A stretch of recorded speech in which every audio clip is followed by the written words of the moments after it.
Hey, good morning, good afternoon, good evening, good whatever to wherever you are. This is the Music Den, and you're here with the usual suspects and one very unusual face. We have here the chief instigator, Armando Venditti, Ken Cheshire, representing Cajun World. I'm Jim Bricker, you got me. But also representing Canada, and thus making it a fair fight today, we Right. have Don Breithaupt, who is the chief simian of the band Monkey House. And we are here today to discuss Don's work with Monkey House and other things. Welcome, Don. Good to have you here. Guys, thanks for having me. I am, in fact, the head monkey. The head monkey, right on. We just want to have a little conversation about all these things, and just to bring people up to speed, I just want to do the you know biographical data. So please excuse me while I run through this really quick.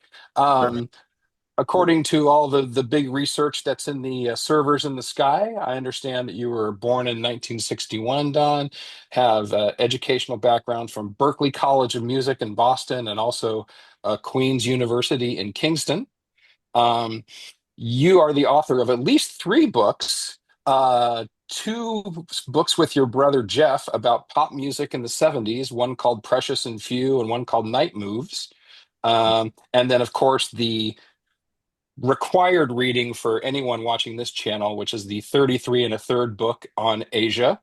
I am rocking my Japanese Asia shirt today in Fantastic. honor of that. And my copy But of Precious and Few is coming today from Oh, Amazon. cool. Yes. Yeah. Yeah, yeah, still in print after about 20 years. So that's Yeah. good. On uh, Amazon.ca. Yeah. outstanding. Before we get into more general questions, I do want to confirm, though, if you are in fact the same Donald George Breithaupt that brought us Sunday school sing along and songs from the North Pole. Wow. You've been digging. Yeah, there was a label up here in Toronto called Somerset Music, and they were the people who did, when you would see a kiosk in a drugstore or an airport or something, and there'd be CDs you could throw on the headphones and listen to them. And they were all Yep. kind of thematic, this is like spa music or it's holiday music or kids music or whatever. Mhm. And we all of us kind of arranger, composer, musicians in Toronto worked for those guys when they were going full steam for a while up here. And at the time, they always used pseudonyms. But when they uploaded all that music to streamers a few years ago, lo and behold, it had all of our real names on it. So those of us who had been cultivating a certain mystique or a certain lane musically, all of a sudden I had to explain why we were doing, the night before Christmas and Sunday school sing along and stuff. And the truth Yeah. is, Right. those were just fun, quick and dirty album projects that would normally just take, 3 or 4 days. So, but Yep. congratulations on going deep, because yeah, Well, it was not something I expected to find, but lo and behold, there it is. hey, And work I is have, work. yeah, exactly. Work is work. I'm familiar with that. I haven't heard these yet, but I do have to ask if you were able to kind of insert some like diminished chords or some Steely Dan-esque things in there. Well, of course, I do that even when I'm not meaning to. So, sometimes I'll finish something and go, oh, yeah, that's kind of its own thing. And then someone will say, yeah, I really dug the Steely Dan bridge you put on there. And I think, really? Well, so it's just like a reflex. I'm just doing it and I don't even know I'm doing it. But if you listen to the Christmas one, there's some cool grooves and some ninth chords and slash chords and stuff thrown in there. Right on, right on. Well, I hope to exhume those someday and listen to them. That'll be fun. Well, I kind of hope you don't, but go ahead. Fair enough. So let's talk a little bit about influences. again, from the research, your father was a big jazz piano enthusiast, and your mother was a classical soprano and a choir director. Um, do you recall any key influences that they had that sort of influenced, the direction you took? I mean, I'm guessing like Bill Evans, Oscar Peterson, Dave Brubeck, stuff like that from your dad, but please be more specific or correct me on that. Well, I guess the stuff that came down from my mom was because she was not just a good piano player and sight reader, but also the choir director, some kind of awareness of the classical music side of things and the idea that voices stacking on top of each other could be interesting. And, watching her work out on the piano, what everybody in the choir was going to sing, gave me a little sort of, kick the door open a little bit to the idea of like vertically stacking music into interesting shapes, which is, kind of uh, what I got into in a crazed way later. But yeah, and my dad, as you said, like jazz, but especially jazz piano. So if we were on a family trip, there'd be Oscar Peterson, Bill Evans, Errol Garner, Dave Brubeck, George Shearing, Duke Ellington, Count Basie, you know, uh, up and down the list, Herbie Hancock. It's quite the list. Yeah. Yeah, yeah. And so, um, people talk about the first time they heard jazz and it sort of turned their head around, or they had some kind of a epiphany. I don't remember that because it was just always around me from the word go, from my earliest memories. So, and the upside of that is it never sounded strange to me, like some Okay. find it tough to get into. I never had that, and it certainly never had to be sort of taught how to swing. Because if you hear enough Oscar Peterson when you're a little kid, yeah, you Yeah. sort of got that in after a while. Yeah, and I didn't really do classical training on the piano. I was kind of an ear musician until I got into high school, and I wanted to write for the stage band. And I started doing big band arrangements and just kind of figuring it out as I went in high school, and then gradually got more and more into like scoring films and writing for different sized bands. And then when it came time to apply to Berklee College of Music in my early 20s, I had all these recordings and scores ready to go and got in on the strength of those. That Yeah. sounds great. And I see from the research again that you took up piano in 73, so you were about 12 at that time, right? Um, Yeah. I yeah. when Now, you say I took up piano, that means I started lifting songs off people's records and playing them myself and dropping the needle on Elton John songs and Paul McCartney songs and stuff and trying to lift the chords. And then when you start doing that on Steely Dan, it's this and this over and over again until you find the chord. Yeah. But yeah, I mean, anyone who was kind of playing piano, singing, and writing songs in those days, I would count as an early influence. Elton, Billy Joel, McCartney, Robert Lamb, you name it. And then into the prog guys eventually too, Supertramp and Genesis and Pink Floyd. Really? Okay. Interesting. Interesting. yes, I have an extreme streak of jealousy with Don knowing that he saw Genesis in 77. So, um, Yes, on the tour that was recorded for Seconds Out. yep. Yeah, Just dig that knife in, Don. Go ahead. Was Go this ahead, was man. this in Toronto? it was at the CNE. Oh, sweet Jesus. Okay. All It right. was it was a triple bill. It was Genesis, uh, Jean-Luc Ponty, and Max Webster. Holy Oh crap. Yeah. my Wow. God.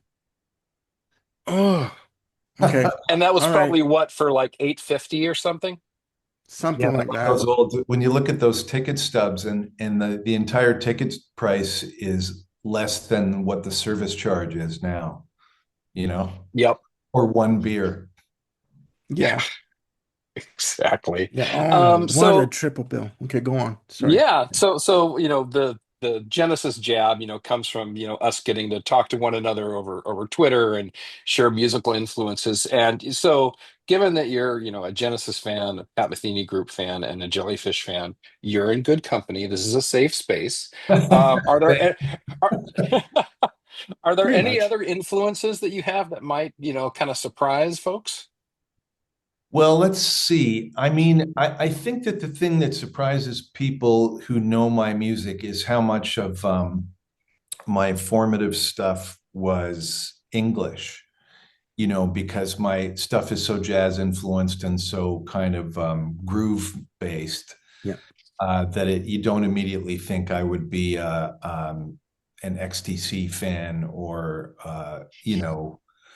Joe Jackson or for that matter, Genesis and Yes and all that stuff. But that's Hmm. that's all definitely in the tank in a big way from early years because that's the music that in those days would kind of expand your palette as far as what time signatures you could play in and what chords you could use and just that whole era where there were not so many guardrails and people were just you No know rules. No seeing rules. what they could do. Yeah.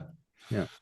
But let me see. And then I would say the other kind of streak of influences would all be songwriterly people like James Taylor, Joni Mitchell, Paul Simon, Burt Bacharach, Laura Nyro, Carole King, you know, that Yep. kind of thing as well is important. Definitely. So when you went to Berkeley, is that where you kind of first fell into like Matheny Group and Weather Report, or were those already kind of part of your DNA before entering? No, those were I was hardcore with both those acts before I got to Berkeley. Um, but I guess he went even deeper with it once I got there. Yeah, those were things I got into kind of in late high school, I guess. Heavy Weather, and then my first Matheny Group record was American Garage. And then I started every time they came to town, I would see them after that. Saw them on the Off Ramp tour, and I don't think I missed one for 15 years after that. Right up to the way up. Yeah. So Hmm. yeah, but Berkeley, I guess, was the place where I first started to be able to put names to and really understand the theoretical framework of a lot of stuff that I had been doing just instinctively up to that point. Like voice and chords and understanding voice leading and all these arranger kind of things that you can do up to a certain level if you're just figuring it all out by ear. But once you understand the grid, once you're Neo and you can see the code, you know that then you get into a different level. And from Berkeley on, I always felt like any size ensemble, I could write something good and meaningful for it. Hmm. So it was a good Is super. there a, it's a good superpower, is that what you said? Is there a size of ensemble that you kind of prefer? Like your natural go-to is six piece or something? Well, I mean, I guess the natural go-to, being a Steely Dan fan and Chicago fan, is sort of rock band with horns. You Hmm. Um, Yeah. but I've also done a bunch of stuff for big band, and I've certainly now written a lot for orchestra. So, however big it is, it's fun. A lot of my kind of record making mojo goes into the arranging process. It's maybe the most fun thing, Hmm. all of it. Yeah, I think that was a special thing that kind of opened our ears when we were listening to Crashbox, is just all the care and detail that went into the arrangement. The space that was kind of in the music. I mean, obviously there's a lot going on, but yet everything's very distinct. It's not a very crowded sound.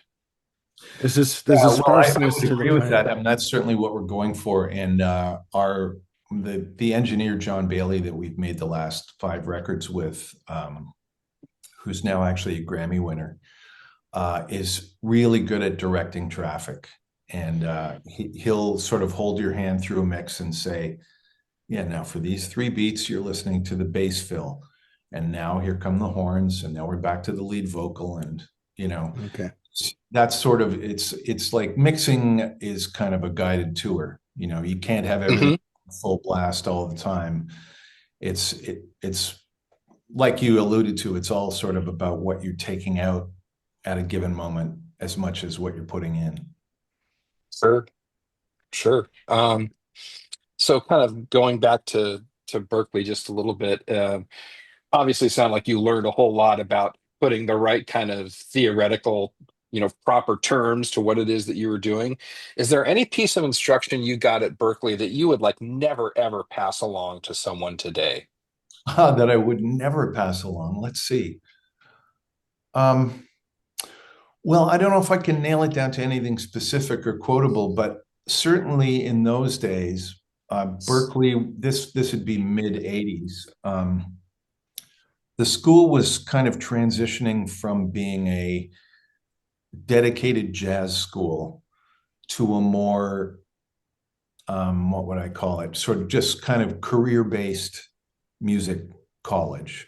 So, eventually there were people going through there who wanted to be songwriters or producers or film scorers or engineers and all that. But there's still a lot of the old guard there, the jazz police. And at times I felt like the pop guy at the jazz school, you know, Mm, and I learned all my jazz stuff. I got fluent as a jazz piano player and you know learned everything that I had to learn there. But I would say now, I think the main difference, if I went back now, other than the fact that the school's probably three times the size it was then, would be that sort of pan generic approach that they have now. And they're just preparing people to be high level musical practitioners, whatever they choose to do, whether or not they're going to be memorizing the Charlie Parker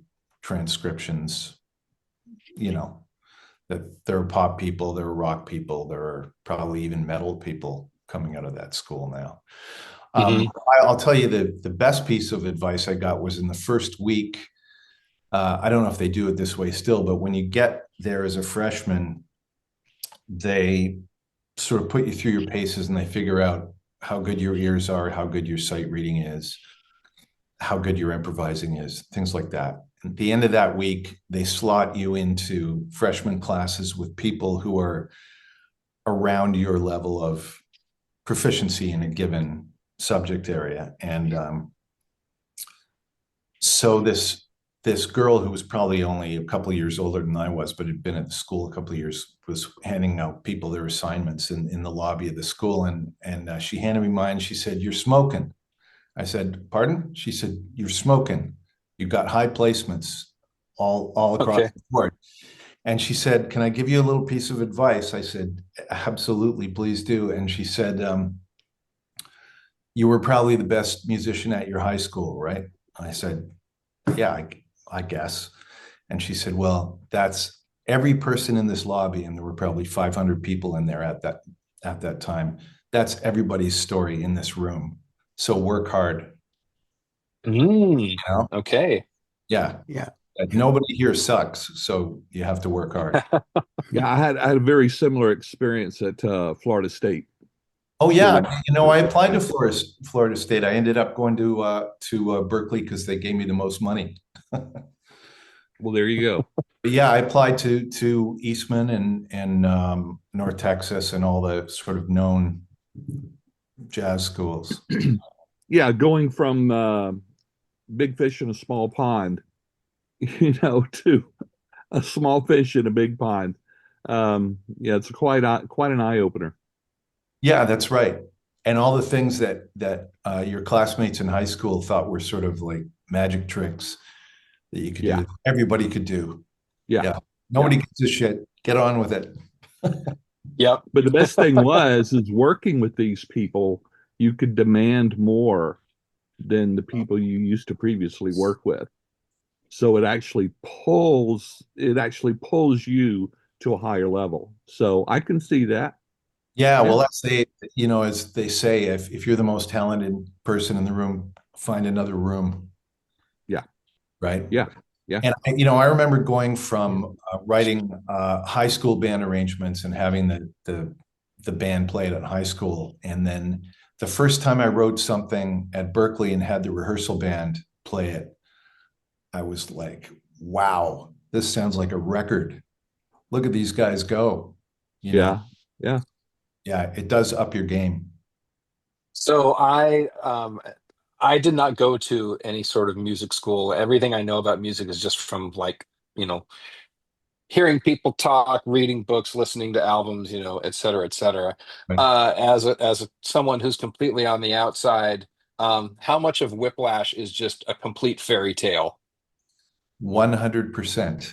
If you ask, 100%.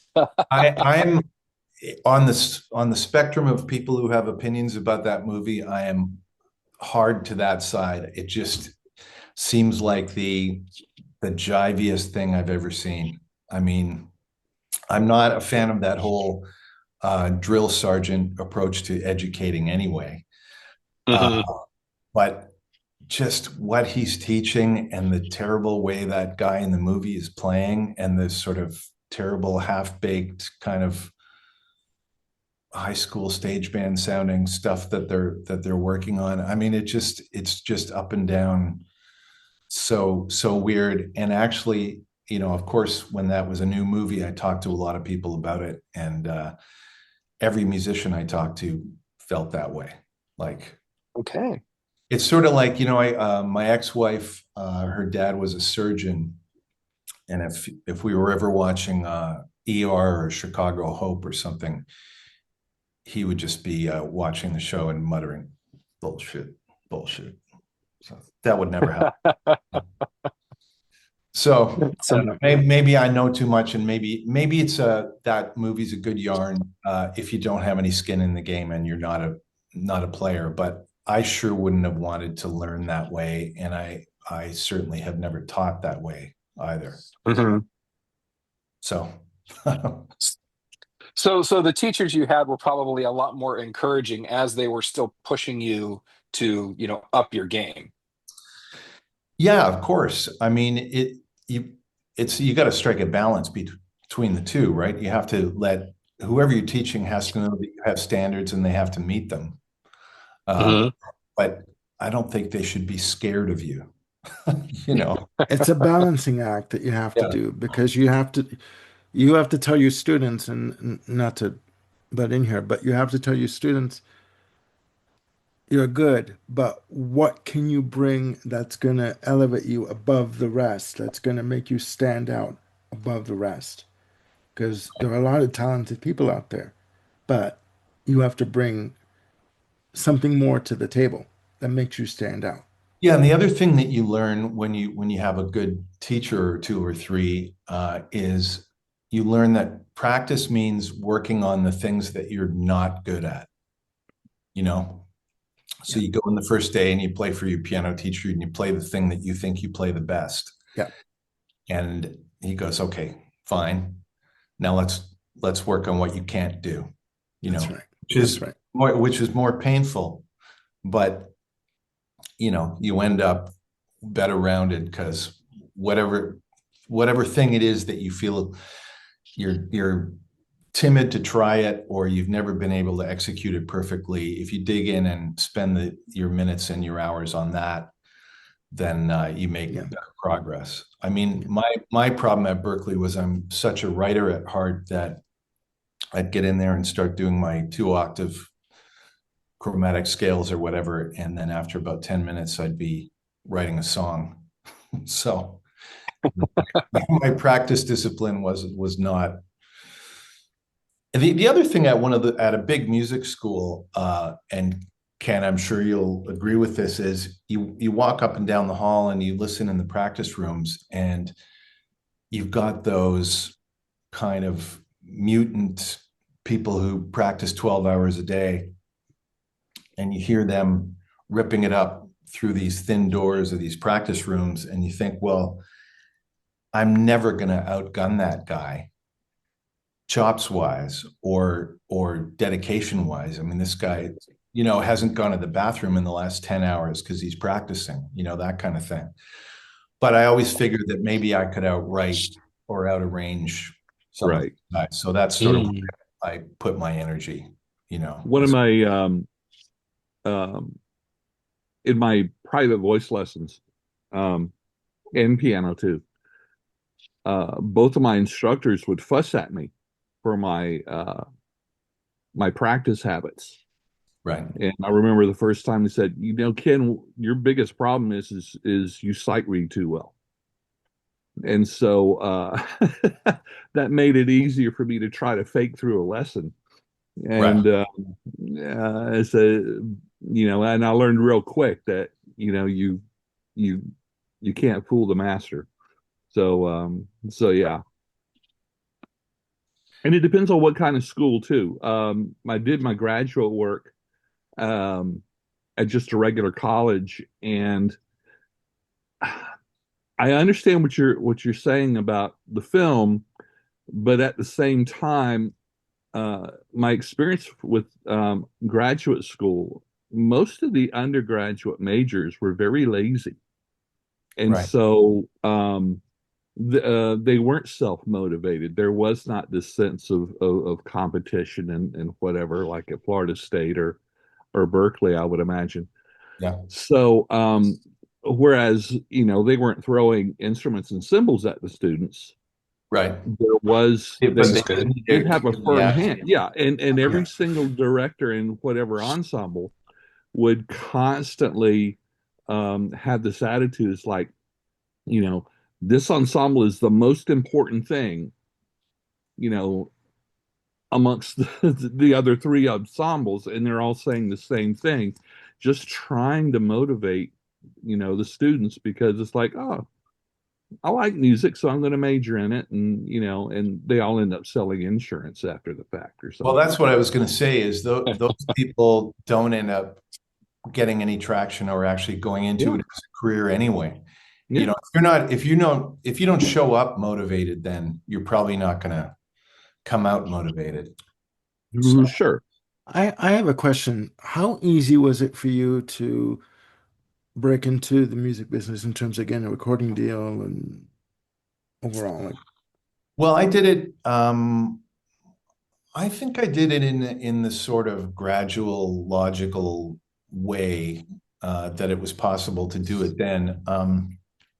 Toronto being a big enough city, along with maybe 6 or 8 other cities on this mhm, continent, to like there's enough money and film production and record label offices and big studios and all that kind of infrastructure here that mhm, especially when I got into it, there was a real middle class in music. Like there were people who were working all the time, turning down gigs, doing sessions, working on records, doing tours when they came up. All that stuff was around, and I was already busy the week I got out of school. I mean, like there was just a lot to do here, playing and recording wise. Um, and eventually, I started working with a studio up here that was run by Rich Dodson. You wouldn't know that name, but he's the guy who wrote the song "Sweet City Woman" back in the '70s. Oh yeah. yeah. Okay. Yeah, and so Okay. he had made out like a bandit on that song and built a studio and moved to Toronto, and he was great. He really mentored me, and I learned a lot about recording from him. But over the course of working with him, I got hooked up with a bunch of radio people and a bunch of record people. So when I finally got to the point where I had this pile of songs that I had pitched to pop artists, but the pop artists thought they were too quirky or too jazzy or had weird lines that they didn't understand in them and that kind of stuff. Eventually that pile got to the point where I thought, okay, well, maybe I'm the artist and I have to do these songs because the pop people aren't going to do them.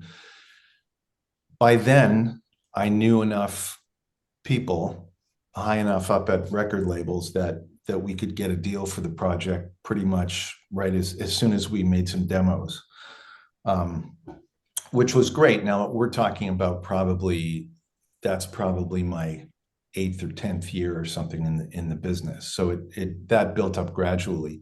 Mhm. We got signed immediately to Aquarius Records, which you guys may not know that label, but you I would. know them. I know Yeah, Aquarius. oh, you would know as a Canadian, of course, right? Yeah, yeah, They're Montreal based, and they over the years they had Sass Jordan and Corey Hart and April Wine, Sum 41, a bunch of just enough big acts all the time that they yeah. stayed at a pretty high level, and they were distributed by EMI at the time. So we came out of the gate with EMI distribution and record promotion and everything, and just sort of got to have a pretty big footprint the first year that we had a record out, which was, like I said, they say luck is where preparation meets opportunity. So like by the time all that happened, I felt pretty ready to be making my own records and knew enough about the business that I wasn't sort of a naive idiot like I was when I first got out of school. So you didn't feel the need that you had to go to the US in order to get a deal and then come back to Canada? Because, artists like Joni Mitchell and Neil Young back in the 60s, 70s felt they had to leave Canada to get a recording deal to establish Yeah. themselves. So you Yeah, didn't they feel did like that? feel that way, and I don't think they weren't wrong about that either. I No, mean, no. there really was no infrastructure up here, uh, in terms of getting a domestic record deal and having some real money to spend making the album. But by the time I got signed, which is late 80s, early 90s, excuse me, there was plenty of that up here, and you could get a deal up here. Yeah. And that, your label up here could also find a US partner often for once they'd made the record. Hmm. Um, that's not to say I would have turned down a US record deal if I got one. Of But course not. Of course not. anyway, but it's in the way the world is now, it's sort of almost more germane who your distributor is than who your label is. And Alma Records, who have been with the last 5 albums, is distributed by Universal Music Group. So Good. their reach is global. Like, Yeah. there's Yeah. nobody on earth who should be able to say to you, I can't find your record. You should be able to find it anywhere. Yeah. Mhm. Especially with Universal as a distributor. So yeah, it's pretty heavy. So let's kind of weave our way into Monkey House a little bit. So my understanding is that the name of the band comes from a Kurt Vonnegut novel, and I'm wondering how much of your uh, English and film studies work in Ontario kind of feeds into the illusions or even kind of the arrangements of what you do with Monkey House. And you know, can you share some about that with us? Sure. Yeah. I mean, I was an English major before I was a music major, so I guess I'm relatively well read for a musician. And I'm a huge Vonnegut fan. So as soon as it was time to come up with a name for the project, the one thing I knew was I didn't want it to have the word Breithaupt in it because nobody can say or spell it. So I thought, let me come up with a band name that has familiar words in it. And that's why monkey, if you can't spell monkey or house, You're in trouble. yeah, you're probably not going to like my music anyway. True enough. True enough. But yeah, so I had a short list of names, and it was stuff from Vonnegut, but it was also stuff from all over the kind of English-speaking literary world, and I just wanted to have one of those, odd-sounding names that provoked the, where did the name come from thing. Either that, or if I meet a fellow literary person or somebody from Indianapolis, which is Vonnegut's hometown, will go, oh, Monkey House, Kurt Vonnegut. Sometimes that light bulb will go on. But to answer your broader question, I think that a lot of musicians find writing lyrics to be the most laborious / difficult part of what they do. I do not find that. I feel really confident with the printed word, and I feel like I'm good at coming up with the original concept for a lyric, but also the what most people hate, which is the process of doing a second, third, fourth, fifth draft of it and polishing it. I actually like doing that. There's no part of the process that I don't enjoy. Um, Hmm. the world is full of writers who hate writing, and I'm not one of them. So Okay. that's great. Be nice. I was kind of, looking through some of the lyrics and, and listening to some of the older Monkey House tunes. Am I mistaken? And, please tell me if I am. Am I hearing some like John Irving in your lyrics at all? Ooh, that's good. Yes, I'm such an Irving fan. Oh yeah, big time, big time. In terms of, like living novelists, he'd be right up there for me. And Hmm. I'd be curious what turns of phrase made you think that, because I've certainly never tried to bring the Irving influence to bear consciously. But again, if you get Hmm. immersed in something, you kind of you do it without thinking about it, you know. Right. And I think for me, it was just kind of an overall vibe. You just, sometimes the lyrics, I read them as very sentimental, but there's this kind of, nefarious undercurrent to them here and there.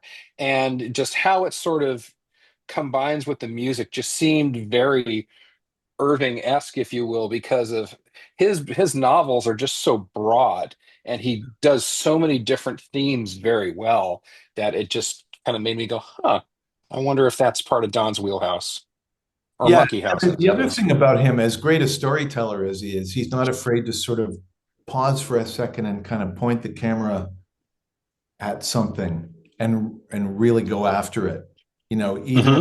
even if it puts the narrative into second gear for a minute. That's why the books are so long. He'll Yeah. he'll indulge those moments of this needs more description, or this person's thoughts need more examination or more insight at this moment. So we're just gonna let the story, be where it is for a second. And that's kind of the Steely Dan thing too. Like they're not they're not serving up linear stories, you know. They're giving you just enough information that you can kind of stitch it together in your head, in terms of setting and dialogue and, people's motivations. And, uh, you don't always know how the story ends up in a Steely Dan song or how it's going to end up. And they would be perfectly fine with that. Uh, you mentioned that I've done 3 books. I've just done another one, which is an authorized biography of Mark Jordan. I don't know if you guys even know who Mark. Mark Jordan. Yeah. Yeah, songwriter. I mean, his biggest hit he ever wrote was "Rhythm of My Heart," which was the big Rod Stewart song. Yeah, yeah, from But I 91. mean, he's written for Chicago and Joe Cocker and on, like so many artists. And he had this kind of epiphany early in his career where people were coming up to him and saying, "Oh, I love that. I love your lyric about blah, blah, blah." And he'd go, which lyric is that? And then people would come at him with all these interpretations of his songs. And, that song means so much to me. And I love when this happens and that happens. And I love when you told us this or told us that. And he was thinking, I don't remember doing any of that. I didn't think the song was doing that. And that's when he realized Yeah. you let go of it. You write the song, you record the song, and now it's out in the world and it's got a life of its own in everybody's head who hears it. And Hmm. you're out of line if you think you can dictate to those people what it means or what it should be to them. So, Yeah, that brings up my next question. Um, how precious are you with your lyrics and your music overall? Like, do you find you get to a point where you think, okay, I've done all I can do with this. It has to go out the way it is. I can't do any more. Or do you continually craft it or fine tune it or well, I would say that I go pretty deep in the revision process, and I'm looking at internal rhymes and sound matching and really trying to make the whole thing sound inevitable. But if you go too hard in that direction, it comes out sounding labored. You know, Hmm. we're going for stuff that just for the sake of going for it, or you went for the weird rhyme or the Eminem like sound matching inside the line just to show you could do it. And that's not a good enough reason. So occasionally what I'll find in the last round of revisions before I actually have to get in a mic and sing it is I end up simplifying. That tends to be the last stage, for just that reason, because you don't want it to sound like, yeah, I don't know. You have to know when to stop putting paint on the canvas. Yeah, You know? because Sure. Yeah. yeah. So I have one of my prepared questions here is kind of along those lines. When you're writing a song, are you ever conscientious of, oh, this sounds too much like this, and you kind of want to pull that thread back so people just don't say, oh, this sounds like a Steely Dan song, or it sounds like it could have been off Silk Degrees or whatever, and then on the other side of that, are you very aware of the need to kind of push things more so they do end up sounding like, oh, I want this to sound like a Hugh Padgham record, just to pull a producer's name out of the air. What's the give and take like for that? Yeah, well, that's always a tough one. And like I said, a lot of times when I'm uh, sounding like something, it's not deliberate. It's just because those are my influences and that's my bag of tricks. Hmm.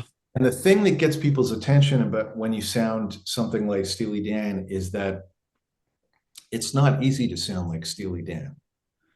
It's technically a little easier to sound like, I don't know, the Ramones or the Rolling Stones, and that's not to Hmm. charge those bands, but the fact is, the toolkit to sound like Steely Dan, or for that matter, Boss Skaggs, or anyone who's kind of in that world where technical perfection is a component and a jazz influence is a component, it's harder, you know. And so I just kind of feel like I love the music of that era, and in particular the Steely Dan stuff. And I just think that why should they be the only ones who get to have fun with those chords? I want to have fun with those chords too, you know? It's a free world. I mean, yeah. I Yeah, mean, and I mean, it's not like there's a big surfeit of that kind of music out there anyway. So I feel like doing that music, but kind of doing it 21st century style is a worthy pursuit. So I guess the straight answer is I don't sweat the influence thing too much any more than the Beatles worried about whether they sounded like Chuck Berry or Buddy Holly or something. That was just what they liked, and it just seeped into the. Not that I'm comparing myself to the no. Beatles, you know what I mean? Like Yeah. that stuff seeps into your music organically. You sort of can't do anything about it. Yeah. Well, I was just going to say, just quickly, listening to Crashbox, there is that Steely Dan influence there, but it's not a carbon copy of Steely Dan. Well, good.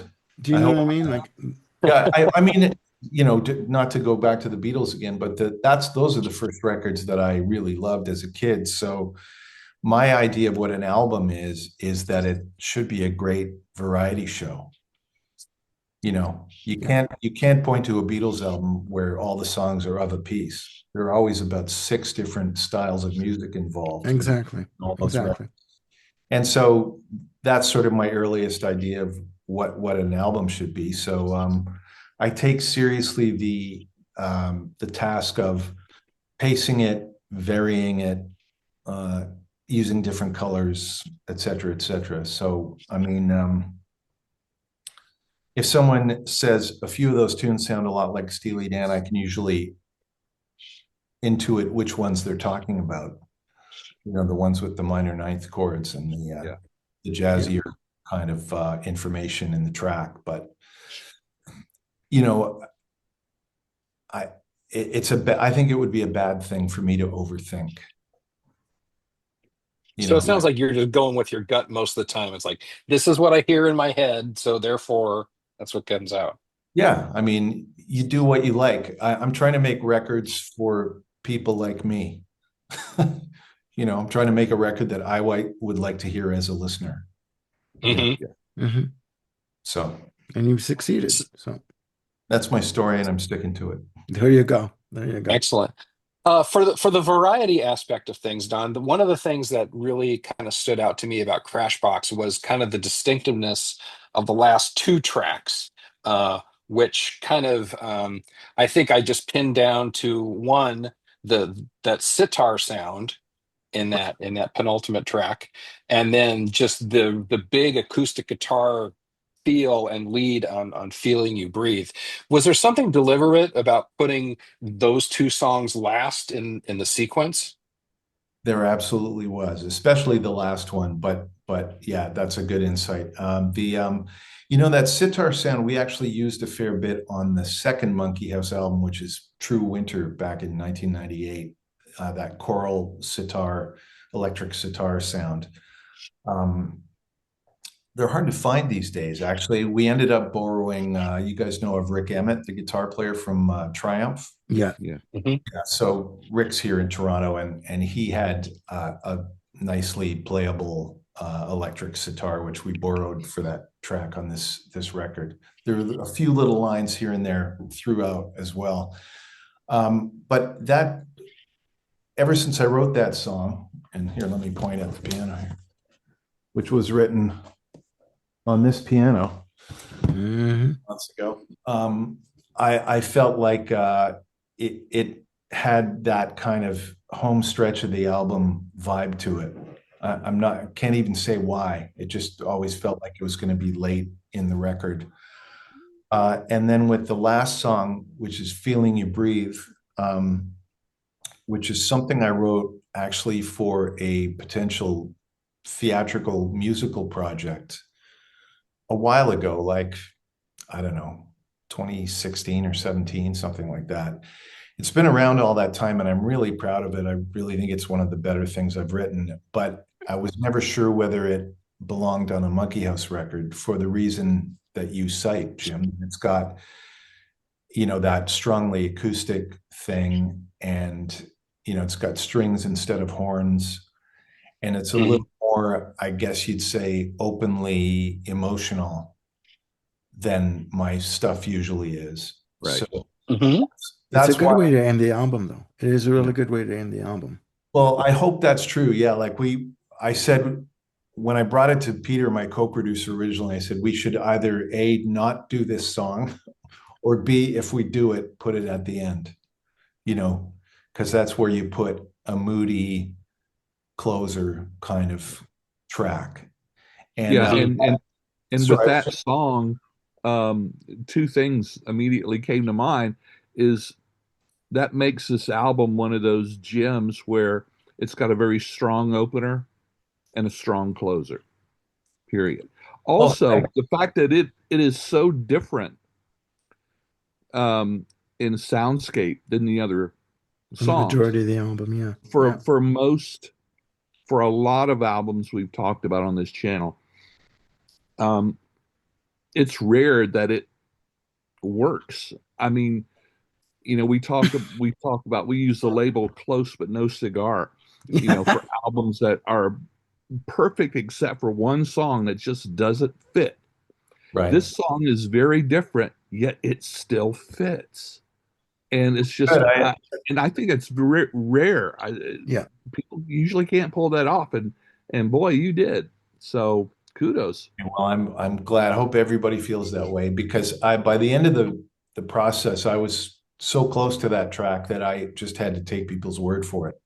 Yeah, I'm like, is this Hmm. yeah, working? You know, we try sequencing the tunes in a certain order, and I'd say, "Is this working?" You got to tell me because I'm way down the rabbit hole now.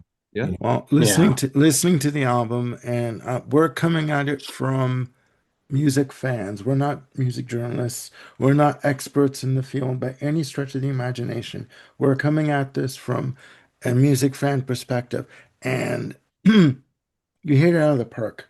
Like honestly, like oh, thanks, man. like Well, I mean, amazingly done. Yeah. I am still definitely in the honeymoon period with this record, where I just think it's the best thing that we've done from a bunch of standpoints, from the songwriting, vocal, band performance, production, all that Yeah. stuff. It just feels Hmm. we we managed to inch the bar a little higher this See, time. see, I hope I I still just, feel that way 6 yeah. months. Well, I Yeah. mean, it's a fantastic album. It is a fantastic album. I'm from listening to it. Uh, I've noticed on the lead off track, "Return to the Mayfly," I'm hearing Earth, Wind, and Fire influences. Yeah, I think I would on any of my big horn arrangements, I would always cop to the Earth, Wind, and Fire thing, because Thank that's you, thank you. One really for me. great. Thank you.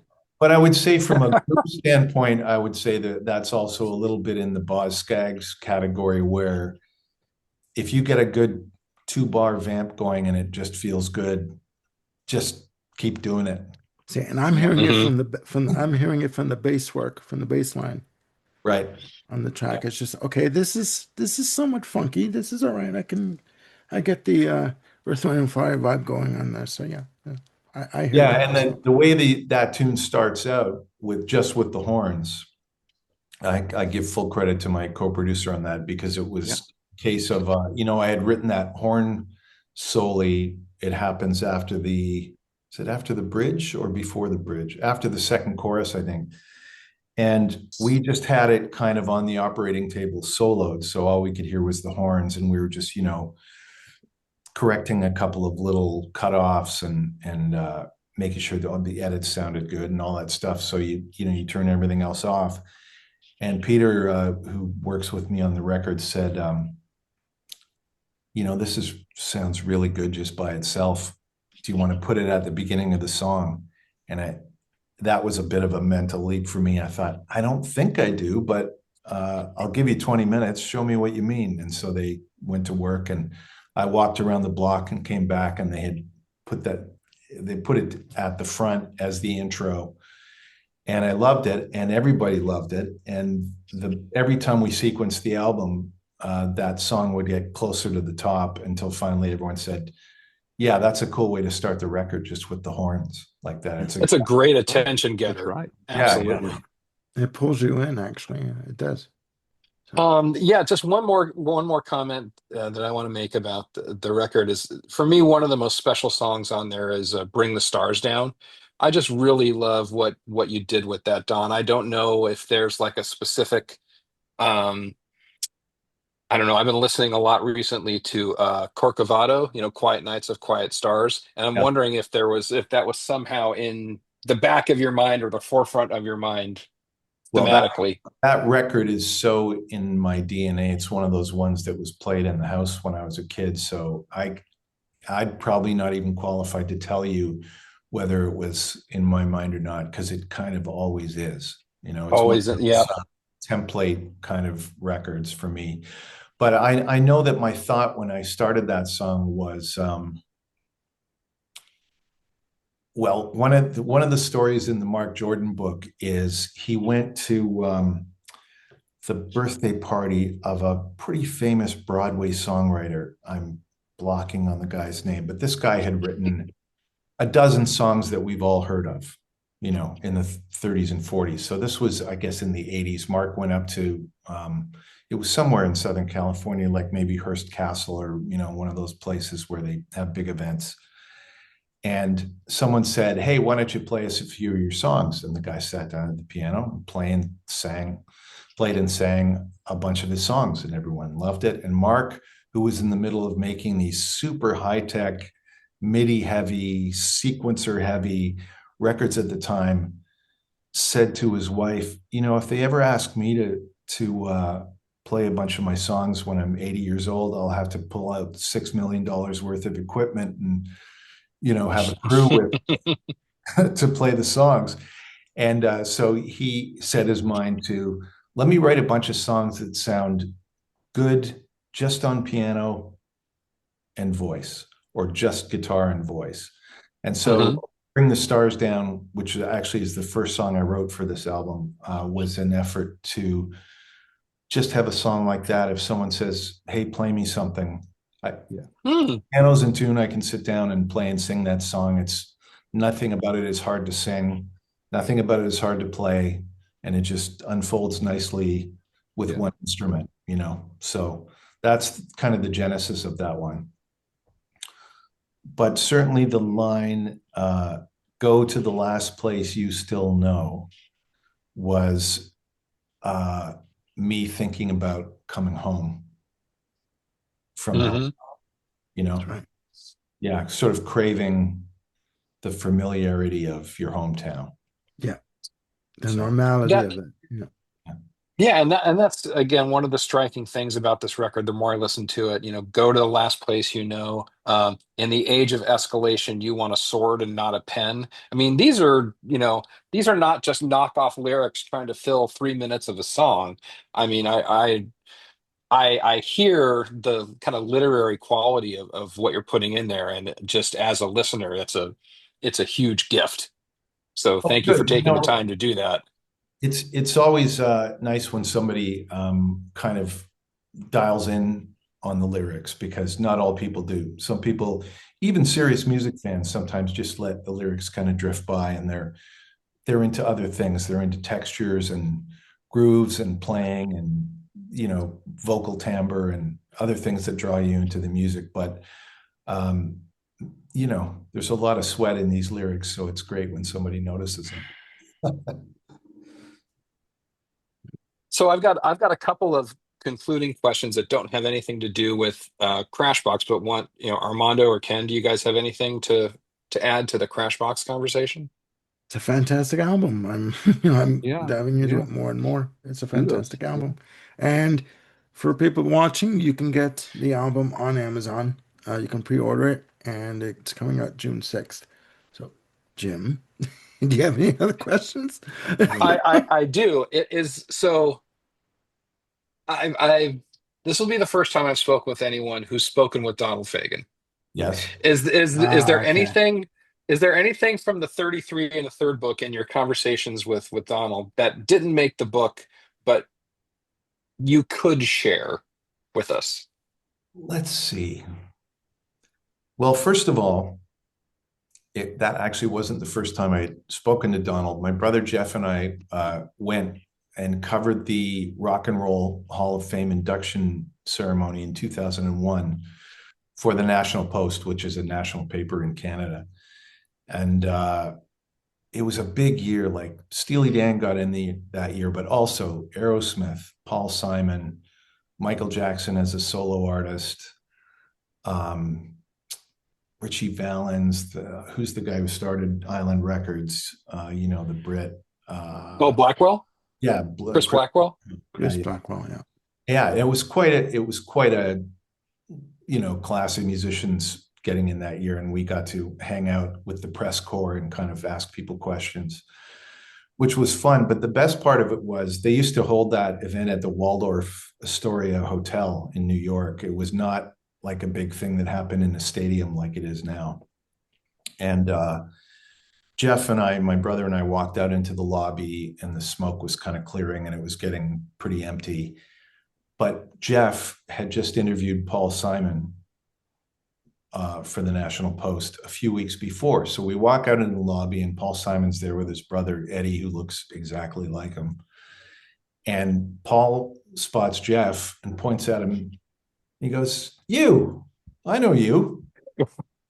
And so we walk over it, and Paul and Eddie Simon are about 14 inches shorter than Jeff and me. Okay. Yeah, we're 6'3", and well, you do the math. Okay. Yep. All They're right. Yeah. shorter gentlemen, but of course, I'm a lifelong Paul Simon fan. So we go over, we start talking to them. So then Donald Fagen and Libby Titus spot us and wander over. They're coming over because they know Paul Simon, of course.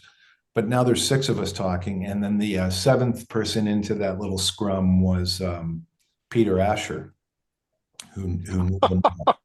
So we're standing there, and I'm kind of going, "Pinch me, is this real? Yeah. Please don't let me wake up right now."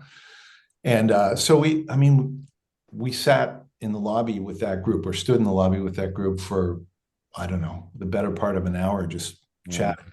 So when I finally got to interview Donald for that book, I reminded him of, that little encounter, and he remembered all that. But I think that most of what we talked about that day that didn't have to do directly with the album Asia was sort of on the level of, him asking me about me and us comparing notes about Berkeley, and him asking me, do you want me to put you in touch with Walter? Walter's in Hawaii right now. He's not talking to too many people, so good luck, kind of thing. And,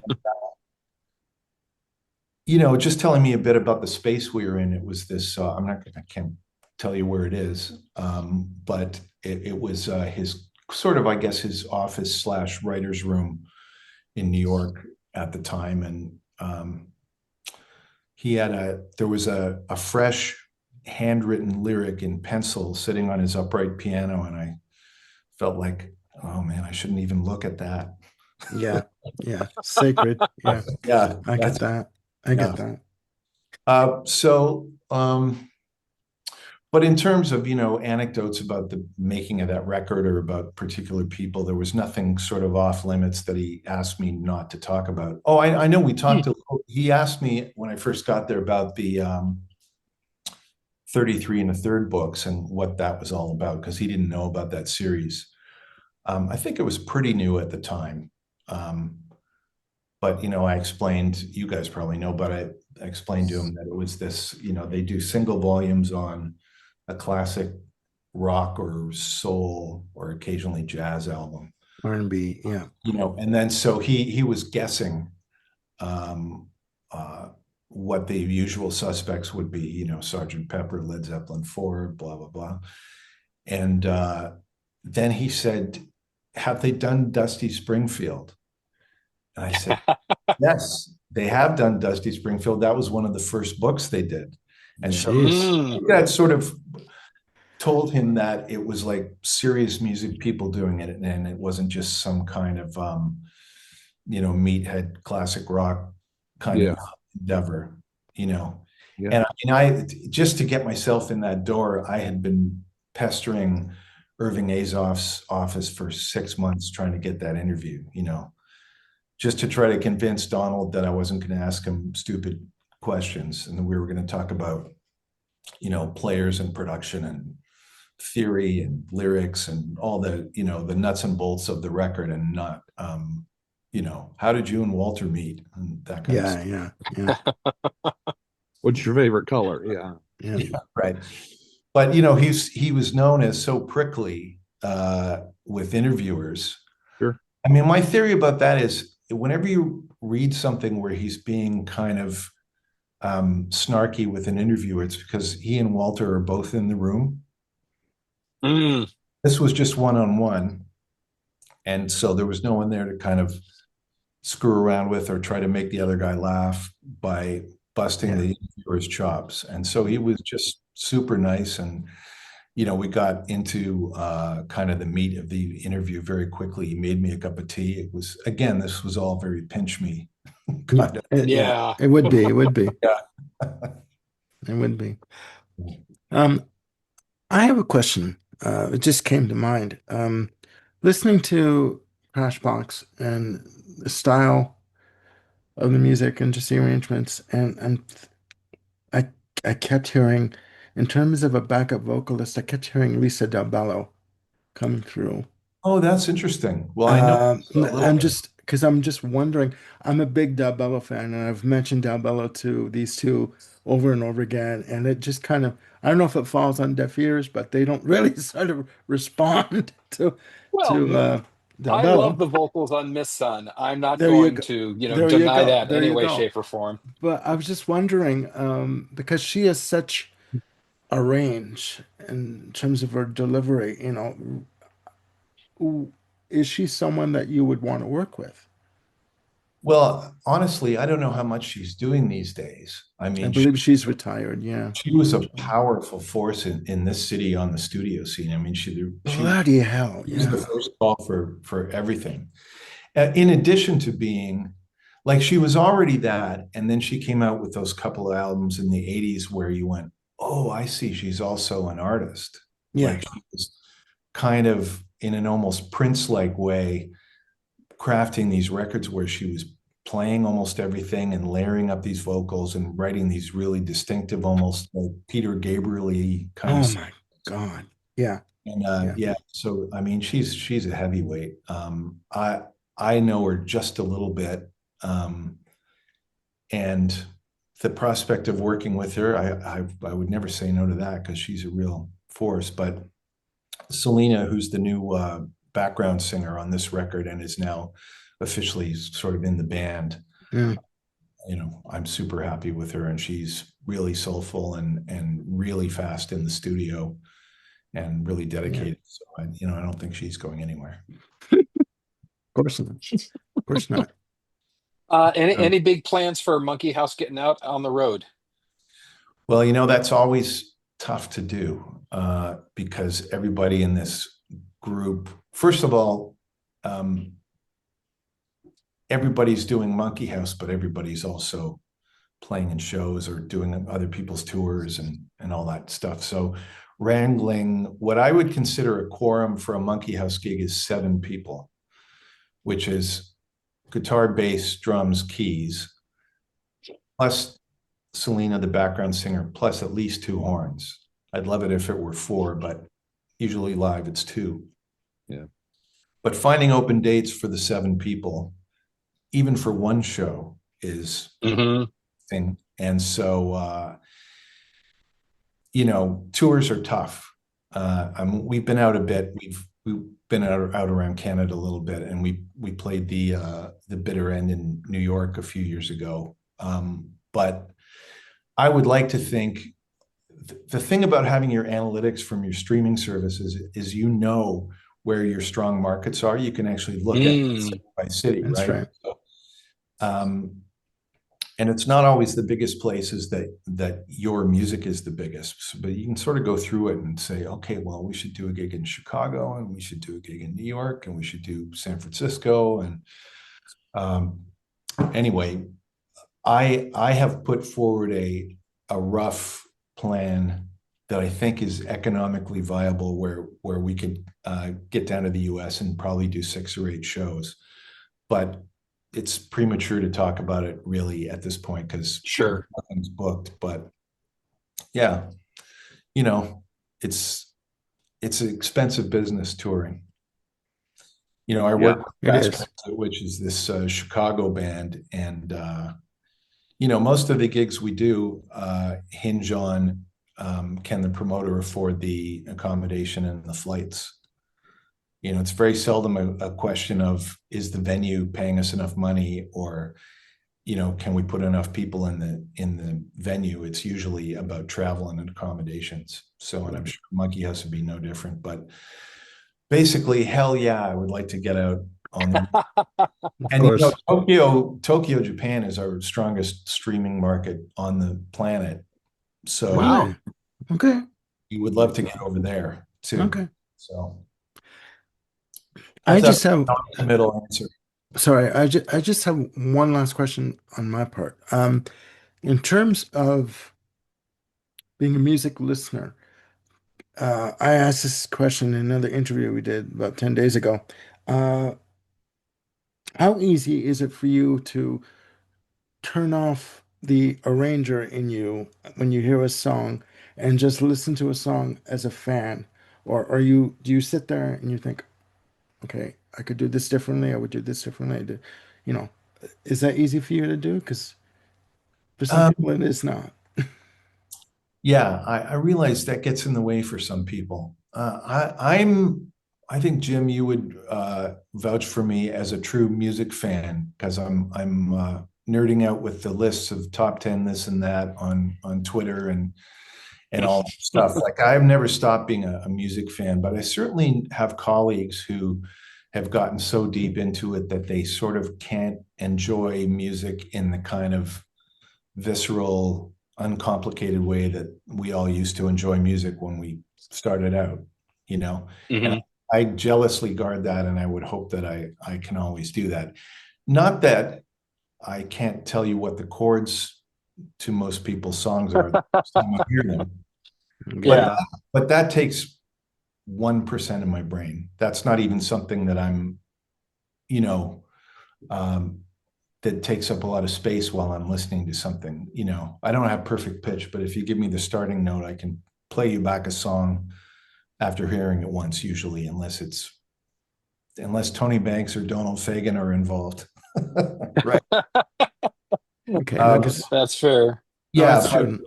but yeah, I think that there you sort of have two brains. You've got your emotion, groove, fun, entertainment brain, and you're taking in music through there. And you might also have your math brain, your arranger brain, uh, going simultaneously, but ideally it doesn't get in the way.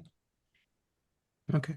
Well, as just a music fan and listener, is there anything, and this was the last prepared question I have, is there anything from 2025 that's just got you fired up? It's like, oh, everyone has to hear this. This is amazing. You know, I just have started finally getting into Julian Lage, and he he's been sort of on the periphery, and people have been recommending him to me for must be the better part of a decade now. But it's very kind of deliberate, slow paced, intimate music. Generally, his music. Uh, Hmm. so I kept pushing this aside, thinking, yeah, I don't know if I have the bandwidth or the space for that right now.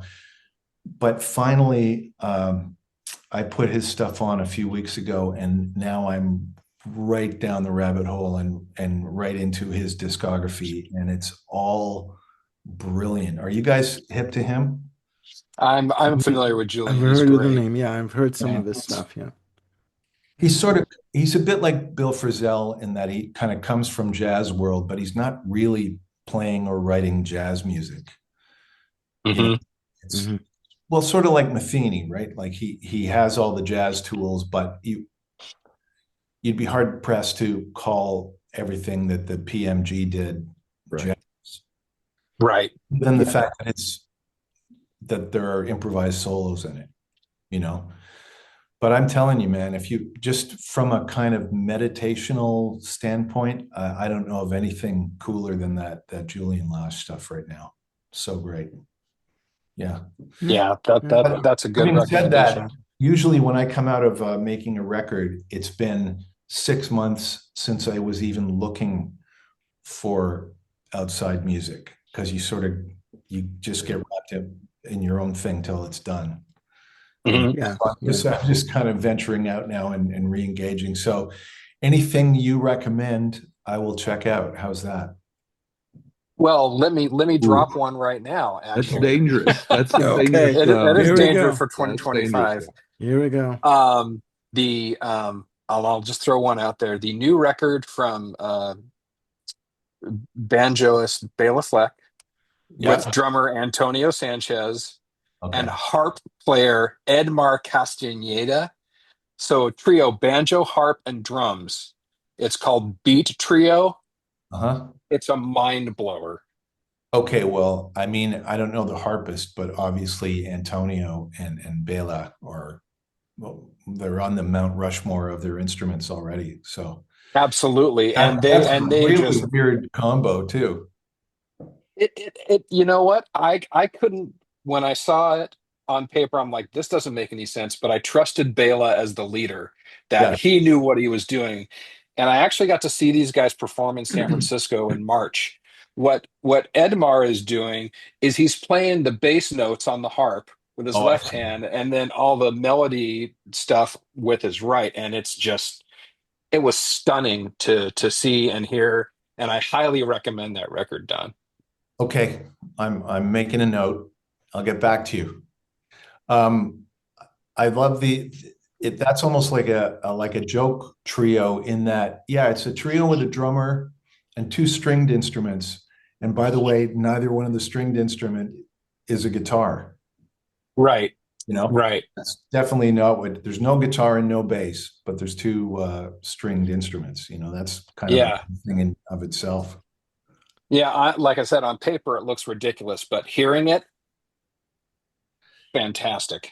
So you're San Francisco based, right? Yep, in the Bay Area. Yeah. Bay Area, okay. Because the picture is that a stock photo behind you, or is that Stock No, photo. that here? is no. That is from my backyard. Oh, Okay. okay. See, I didn't even know that. Because Okay. I've been I've doing got this a year. You have. You never mentioned it. So, no, I have a picture that I took off my balcony in my Santa Monica days, and it Mhm, looks remarkably like what you're in front of right now, like the sort of purpley colored mountains, in this case, Santa Monica Mountains. But mhm. and I keep doing a double take. I'll send you the photo when we're done. I think you'll agree it's very similar. I think even the tree Sure. foreground might even be the same. Well, you would have to be living behind a very certain school to get this look. So, Yep. yeah, this is about as south of what we would call the Bay Area as Oh you yeah. can get away with. Yeah, this is Okay. getting into Steinbeck territory. Oh, okay. Right. So you're on the edge of urban. Yes, Yeah. when I want to be.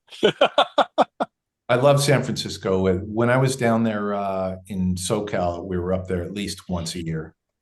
Hmm. Yeah, it's a great place. Love it. So, Don, I have a very important and controversial question for you. here it Oh no. I know Yeah. that Bracing myself. all of our viewers have been waiting for this entire 70 minutes for you to answer. What do you feel, or how do you feel about the label or the subgenre label yacht rock? I knew it. I thought you might be going there. Well, you guys all know how Donald Fagen feels about it, right? Oh, Yes, we do. yes, So we've heard. Yes. yes. Yes, we do. What a classic scene. I love that they included that in the documentary I where, know. yeah, yacht rock. Well, why don't you? Yeah. Um, my attitude toward it is, I think that most of the music that gets lumped in there is sort of only very loosely related. Sure. However, anything that kind of shines a light on that era of kind of studio pop, let's call it, I'm in favor of, because there was, such a high standard of musicianship and production Sure. in those Yeah. days that, I mean, sort of has yet to be matched. That's like the golden age of multi-track recording right there. Hmm. So if only for that reason, I'm sort of moderately in favor of it. Although I don't love lyrics, because even my own music is kind of in the cracks between various genres. So it's not always helpful to have a No, lick, no. you know. Yeah, I'm not a big fan of the various genre labels. However, I'm all for it if something encourages someone to listen to something new. Right. Yeah. So And if that's it one makes thing that we do people, a lot on this channel. Talking about albums. You mentioned Yeah. earlier on of the three albums that Jim mentioned, and you referred to them as entry level albums, and that's what we're doing. And even on with the three of us, we are doing the same thing with one another. We're You know, trying to. we've done a Trying to. series of where I'll present 5 albums to Armando and 5 different albums for Jim that they've never heard that I love, just to, broaden it. So yeah, yeah, if that's it so if that instructive. label, There's no replacing that kind of word of mouth and getting from a like-minded individual. Well, The other guy who hates the yacht rock label vociferously is Daryl Hall. Have you heard him talk about it? no, but No, I can no. just no. imagine he's got a mouth on He's him. he's highly outraged. I mean, he considers himself a Philadelphia soul, Yeah. you know. So he doesn't even think of his music as West Coast, much less yacht Let rock. alone yacht. Yeah, well, Yeah. guess Yeah, what? exactly. Yeah. So Yeah. I heard him in an interview. I forget, it was a podcast. It was something recent, and he just went off about yacht Yeah. rock. So I don't, okay, not to get into it too much. I just don't understand the hate for it, the hate for the label of it. I just don't like people. You either get people and they're middle of the road about it, or they just cannot stand that label, like Donald Fagen. I personally don't understand that, but well, I think from the point of view of the people that don't like it, they figure, look, I have my rock bona fides and I have my jazz bona fides, and I'm not. yeah, yeah. I don't appreciate being lumped in with Firefall or the Sanford Townsend Band or England Dan and John Ford Coley. Okay, well, I think there's a lot of, the Venn diagram of yacht rock has got rock on one side, but it also has a lot of sort of soft rock, MOR type stuff on Sure. the other side. And if you were, Sure. you know, a rock and roll Hall of Famer, you might not appreciate being lumped in with it. okay, coming at it from that point of view, I can understand that, but this Yes. is, yeah, Well, that, it's like in the documentary, Steve Lukather was really poo-pooing. It's like, yeah, dude, but you were on all these other albums, just like, as yes, go yeah. with it. Yeah, well, Luke had the line of the documentary, which was, "I played on all those records. Where's my yacht?" Right. True enough. True enough. Um, I have one final question for me is favorite Joni Mitchell album. No hesitation. Favorite Joni Mitchell studio album is Hejira. Oh, that's it. That's it. Yeah. That's mine too. I mean, to me, that's the most concentrated version of her vision as a songwriter, Yeah. from front to back, that record. However, I know Jim's a big live album guy. Shadows and Light with Matheny and Brecker and Lyle Yeah. Mans and Yeah. Jocko. I mean, Yeah. And hard to the double disc CD version, not the single disc version. I want the double full disc. Yeah, with performance. Yeah. yeah, and the great thing about that record too, in addition to like there are songs on that one that are better than the original studio versions. Yep. Say in France, They Kiss on Main Street is Oh, better than the original. Yeah.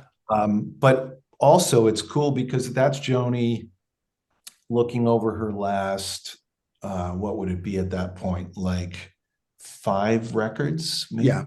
maybe 6. mhm. Yeah. And curating it and saying, here's what I think is the best of like what I've done since 1973 or whatever it was. Yeah. I'm playing it with the most impossible 5-star band of all time.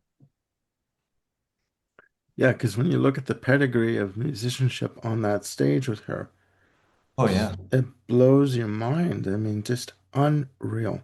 Just unreal. And Hijira is the first album of Joni Mitchell's that I personally um, attached myself to. Yeah. And then I went out and bought the rest of them. I feel like, Starting at the top. I just, yeah, That's right. I'm Well, a collector. I'm a collector. I'll say that's that. a good gateway drug if that was your first one. Well, it was a drug, all Don, right. yeah. Yeah. And Don, I want to express my appreciation for all your interaction on Twitter X with the rest of us guys, us normal people. So That makes Whatever me normal normal. is, you know.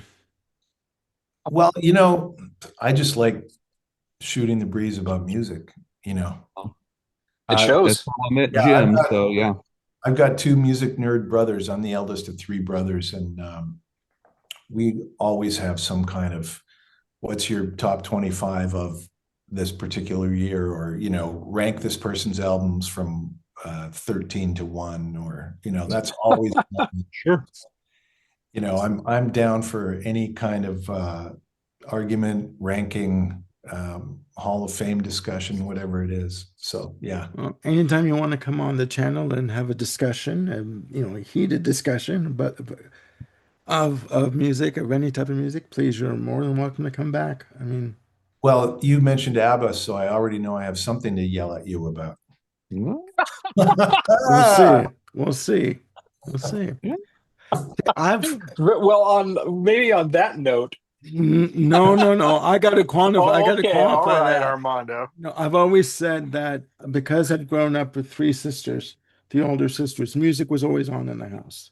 So whether it was pop, rock, country, folk, it didn't matter what it was. So music to me, good music to me was good music. So I, it would be nothing for me to put on an ABBA album and then put on a Zeppelin album after that. So Fair enough. I have no problem with that argument philosophically, but you can't make me listen to ABBA. There we go. I'm not trying to do a damn thing. Okay, that's not my place. That's not my place. So Well, Anyway, we'll let everyone know when we schedule our Pat Metheny Group album rankings episode with special guest Don Breithaupt. hell And yeah. until then, everyone, go check out the new Crashbox album from Monkey House. It is fantastic. Um, Two, don't stop there. Go back and in your streaming service of choice or record store of choice, check out the back catalog because it's as good from certainly what I've heard. And finally, Don, thank you again for coming on the channel and just yakking about yourself and music in general. And your music is an absolute pleasure to have you here. Pleasure was all mine, gents. Thank you for having me. thank you for coming on. All right. All right. Ladies and gentlemen, have a good day. Please look after yourselves and one another, and we'll see you soon again on the Music Den. Bye for now.